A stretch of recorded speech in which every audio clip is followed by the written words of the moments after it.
আপনারা যে ত্রাণগুলো দিচ্ছেন প্রত্যেকটা ত্রাণ এখানে স্থানীয় লোকজন যারা আছে লোকজন সংগ্রহ করতেছে করে এক পাশে নিয়ে এরা বিক্রি করতেছে প্রতি প্যাকেজ 300 টাকা করে। এভাবে দেওয়ার মানে কোনো মানে নাই। আমাদের ভিতরে ফুলগাজী পরশুরাম ছাগল নাই, আর ওইখানে কোনো ত্রাণই যায় নাই।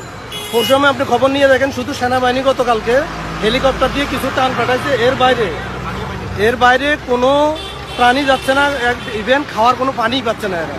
আপনারা যারা পারেন, যদি পারেন ভিতরে সেনাবাহিনীর সহায়তা হোক, যেভাবে হোক ভিতরে ত্রাণগুলো পৌঁছানোর চেষ্টা করেন ভাই, এটা হলো রিকোয়েস্ট।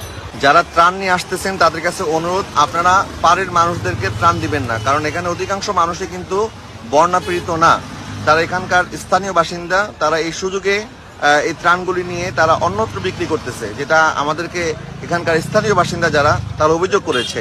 সুতরাং আপনারা চেষ্টা করবেন একটু ভিতরে গিয়ে প্রকৃতপক্ষে যারা বন্যায় আটকে পড়ে আছে এবং যারা ক্ষুধার্ত তাদের কাছে আপনাদের এই কষ্টের ত্রাণগুলি আপনারা পৌঁছে দেওয়ার চেষ্টা করবেন।